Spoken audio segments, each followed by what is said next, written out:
नमस्कार दोस्तों। आज बात हम करेंगे केरल में दोस्तों निपाह जो वायरस है उससे दोस्तों किशोर की जो मौत हुई है उसके बारे में बात करेंगे।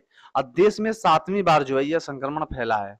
दोस्तों अगर इसकी मृत्यु दर बात करें तो 100% के हिसाब से 75% मृत्यु दर दोस्तों इसकी है, यानी सिर्फ 25% बचने के चांस हैं। दोस्तों बहुत ही खतरनाक अगर माना जाए तो कोरोना वायरस से भी कितना ज्यादा खतरनाक है निपाह वायरस। आज इसी के बारे में स्पष्ट रूप से बात करेंगे दोस्तों, कैसे फैलता है, किस प्रकार से दोस्तों पता चलता है और दोस्तों जल्द से जल्द इसका पता करने का तरीका क्या है। दोस्तों सारी बातें आज हम इसको स्पष्ट रूप से करने वाले हैं।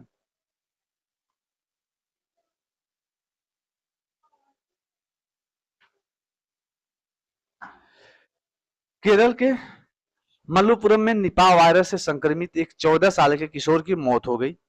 यह राज्य में इस साल का निपाह वायरस से होने वाला पहली मौत है। इसके बाद से राज्य सरकार अलर्ट मोड पे आ गई है। मृत किशोर के परिजनों को आइसोलेशन जो है और निगरानी में रखा गया है। उस परिवार का एक सदस्य आईसीयू में भी है। साल 2018 के बाद से यह 5वीं बार है कि केरल में निपाह वायरस का संक्रमण फैला है। पहली बार साल 2018, फिर 19, फिर 21, फिर 23 और अब 24 में इसके मामले सामने आए हैं। विश्व स्वास्थ्य संगठन WHO के मुताबिक निपाह एक जूनिट वायरस है। यह जानवरों और इंसानों दोनों में फैलता है। संक्रमित जानवरों या उनके शरीर से निकलने वाले तरल पदार्थों से सीधे संपर्क में आने से यह फैल सकता है। संक्रमित चमगादड़ों के यूरिन या लार से दूषित फल खाने से दोस्तों यह इंसानों में फैल सकता है। कई मामलों में देखा गया है कि सुअर, बकरी, घोड़े और कुत्तों के जरिए भी दोस्तों फैल सकता है। इस बीमारी में मृत्यु दर 40% से बढ़कर दोस्तों 75% तक है। हालांकि भारत में मृत्यु दर जो है वो और अधिक है। आज दोस्तों बात करेंगे निपाह वायरस के साथ ही दोस्तों जानेंगे इसके लक्षण क्या हैं और ये इसे कैसे पता चल सकेगा। दोस्तों अगर हम बात करें तो यहाँ पे देखिए 2019 में, सॉरी दोस्तों 2019 में, थोड़ा दोस्तों इसका साइज छोटा कर लेते हैं।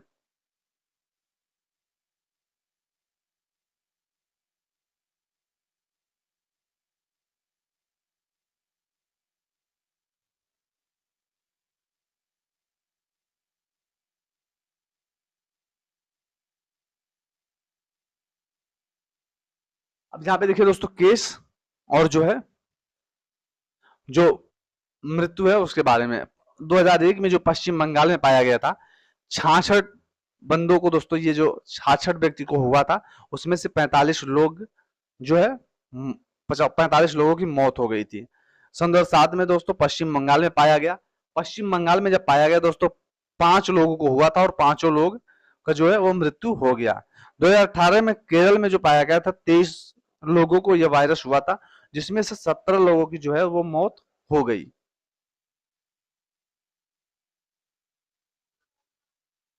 केरल में दोस्तों 19 में एक केस आया था। दोस्तों इसमें कोई मृत्यु नहीं हुई, वो बंदा सही हो गया।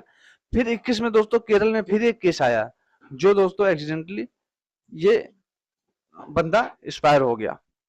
2023 में दोस्तों केरल में 6 केस आए, जिसमें 2 लोगों की मृत्यु हो गई, 4 लोग बचे। ऐसे ही दोस्तों 2024 में केरल में एक केस आया और दोस्तों वो नहीं बचा। तो ये इसके स्टेट्स से दोस्तों जो काफी डरावने हैं। ग्राफिक के आंकड़े बताते हैं कि भारत में निपाह वायरस बेहद घातक साबित हुआ है। इसकी मृत्यु दर बहुत अधिक है। इसके पीछे स्वास्थ्य सुविधाएं, इलाज में देरी या लापरवाही जैसी कई वजहें आ सकती हैं। इसके बावजूद ये आंकड़े डराते हैं, इसीलिए जरूरी है कि इस लक्षणों की पहचान से होनी चाहिए ताकि मरीजों को समय पर सही इलाज मिल सके। निपाह वायरस के लक्षण क्या है? इस वायरस से संक्रमण होने पर आमतौर पर 4 से 14 दिन के भीतर दिखने शुरू हो जाते हैं।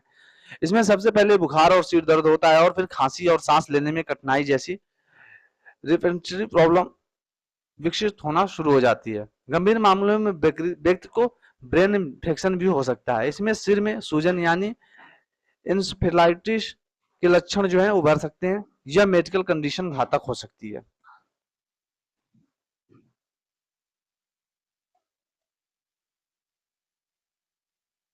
इसके लक्षण दोस्तों मैंने बताया, जैसे कि बुखार, सिर दर्द, सांस लेने में कठिनाई, खांसी, खराब, दस्त, उल्टी। दोस्तों ये सारे इसके लक्षण हैं। मांसपेशियों में दर्द, बहुत अधिक कमजोरी, भ्रम और भटकाव की स्थिति, आवाज में लड़खड़ाहट। निपाह वायरस कितना खतरनाक है? यह इंसानों में जानलेवा साबित हो सकता है। अमेरिका स्थिति centres for disease control and prevention के मुताबिक निपाह वायरस से संक्रमित 40 से 75% तक लोगों की मृत्यु हो जाती है। इसका मतलब है इसकी मृत्यु दर 75% तक है। भारत जैसे आबादी वालों और विकसित विकासशील देशों में यह अधिक घातक साबित हो सकता है। यह वायरस कैसे फैलता है? यह वायरस मुख्य रूप से जानवरों से इंसानों में फैलता है, लेकिन यह व्यक्ति से दूसरे व्यक्ति में भी फैल सकता है। इसीलिए संक्रमित व्यक्ति का इलाज के समय देखभाल करने वाले के लिए सुरक्षा जो उपकरण है उनको पहनना, जिसको पीपी किट पीपीई बोलते हैं दोस्तों, उसको पहनना बेहद जरूरी है। यह दोस्तों संक्रमण सांस से नीचे छोटी बूंदों में भी फैल सकता है। इसका मतलब यह है कि अगर संक्रमित व्यक्ति खांसता या छींकता है तो दोस्तों यह वायरस के हवा के जरिए फैल सकता है। निपाह वायरस बेहद संक्रमित होता है। यह लार, मल, पेशाब और खून जैसे शारीरिक तरल पदार्थों के जरिए फैल सकता है।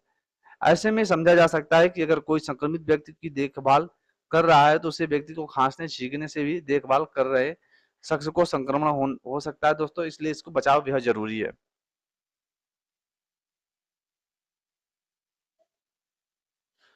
निपाह वायरस को पहली बार दोस्तों पता कैसे चला?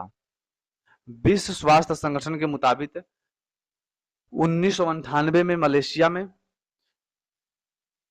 सुगई निपाह गांव में पहली बार निपाह वायरस का पता चला था। इस गांव के नाम पर दोस्तों एक ही वायरस का नाम निपाह वायरस पड़ा। उसी साल इसने सिंगापुर को प्रभावित किया।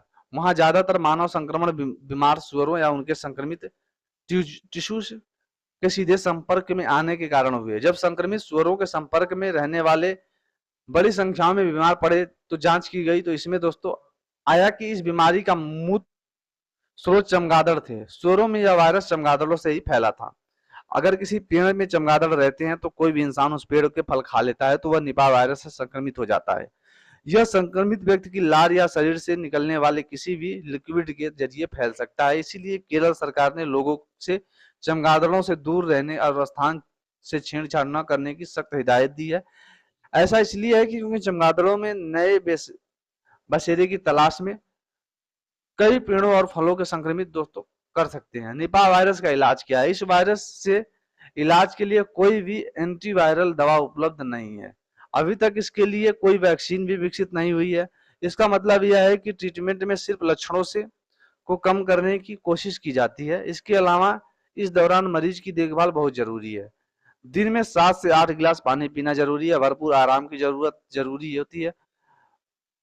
पतली या उल्टी को कंट्रोल करने के लिए दोस्तों दवाओं की जरूरत होती है। सांस लेने में कठिनाई होने पर इनहेलर या नेबुलाइजर के दोस्तों उपयोग कराना बेहद जरूरी होता है। अगर मरीज को दौरे पड़ रहे हैं तो एक्विवेंटिलाइजेशन दोस्तों दिए जाते हैं।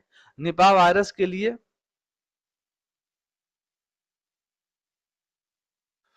मोनोक्लोविन एंटीबॉडी ट्रीटमेंट भी किया जाता है। निपाह वायरस से बचाव कैसे करना है? अगर आप निपाह वायरस से संक्रमण क्षेत्र में रहते हैं तो ऐसी जगह की यात्रा कर रहे हैं तो आपको वायरस से बचने के लिए कुछ सावधानियां बरतनी चाहिए जो ग्राफिक्स में दर्शाई गई है।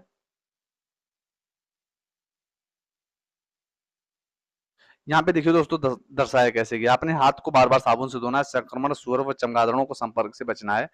सुअरों को फार्म को साफ सफाई बहुत जरूरी होती है। संक्रमित जानवरों को तुरंत आइसोलेट किया जाना चाहिए। जिन पेड़ों या झाड़ियों में चमगादड़ रहते हैं उनसे बचें। इस दौरान ताड़ या रस न पिए। फल खाने से बचें। इन पेड़ों में दोस्तों चमगादड़ रहते हैं। संक्रमित व्यक्ति के संपर्क से दोस्तों बचें। संक्रमित को नियंत्रित करने के लिए निपाह वायरस में प्रसार को रोकने के लिए दोस्तों सबसे कारगर साबित होता है। यह सब कुछ हमने दोस्तों कोविड काल में देखा है। जब कोई व्यक्ति संक्रमित होता है तो उसको कैसे आइसोलेट कर दिया जाता था, और अगर किसी संक्रमित व्यक्ति को देखभाल कर रहे हो उसके इस दौरान व्यक्तिगत सुरक्षा उपकरण पीपीई किट का उपयोग करना दोस्तों बेहद जरूरी होता था। फिलहाल दोस्तों मिलते हैं नए वीडियो में, तब तक के लिए थैंक यू।